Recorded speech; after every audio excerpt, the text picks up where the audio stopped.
Welcome back to MSNBC for the place for politics. National polls show what could be an uphill climb for the McCain campaign, with Obama up anywhere from 4 points to 13 points in national polls. But what about those undecided voters? Do they hold John McCain's key to victory?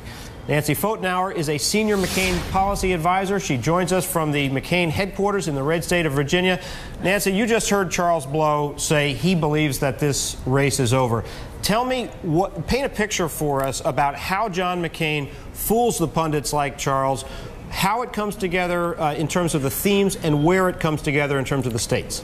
Well, let's start with an overall look at the situation. I just fundamentally disagree with him. If you look at the states that are lean Obama right now, that we must win, in most of those states, even though Obama's outspent us 3 or 4 to 1, has a massive field operation, the Democrats have a wind at their back, Obama really hasn't broken through the 50% demarcation line. And so we think our internal polls show that those numbers are closing, and they're closing at a solid clip. So we think we're very well positioned there. Thematically, I think there are a couple of things that you can expect to hear from us. First, there were 2 what I'd call unforced errors, if you will, on the Obama campaign's part in the last week or so that really is resonating with the voters. The first, of course, is that spread the wealth around situation where Joe the plumber put a face on the Obama philosophy, if you will, and Americans don't like it. It's antithetical to our work hard and keep the fruits of your labor ideal that's brought us the American dream. The second is Joe Biden's generated international crisis. His moment where, I guess twice, he went through where he explained that because Obama would be tested and that our adversaries would generate a crisis. We think that has raised a lot of eyebrows and will continue to do so. And the third is the theme, and really drawing people's attention to the fact that if Obama wins, you have a rubber stamp on Nancy Pelosi and Harry Reid. You have a Democratic Congress that is unchecked in its appetite for taxpayer spending and big government.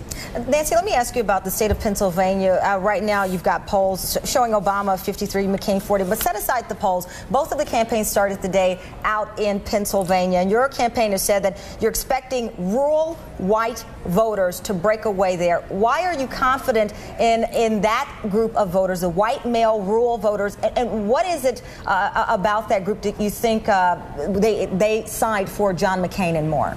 Well, I think it's, we focus more on rural, suburban voters is the way we think of it. But basically in western Pennsylvania, I think you've got folks who are really concerned about a couple of things. First, jobs.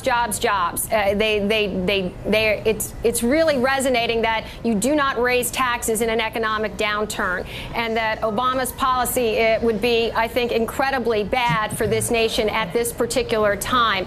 And then there are questions about his judgment and his leadership. And there's a feeling that we're getting to know who the real Obama is, and that spread the wealth around comment was extremely revealing. Are you also banking on race, though? Because it was pointed out the white, are they also banking, or is the campaign also banking on race there? Because we know that several high-profile politicians in Pennsylvania have been blunt about the fact that they think in their state that T, as we keep hearing, right, exactly, that race may come into play here. But your campaign, do you believe those white male rural voters could come down to the basic issue of race? Well, I couldn't even pretend to project that. What we're focused on is suburban, rural, and what we call the Wal-Mart mom demographic. Married women who are dealing with the kitchen table issues that every family deals with, and who have concerns both on the economic front and on the national security front. Nancy Pfotenhauer, thanks so much for joining us. Good luck in the last week.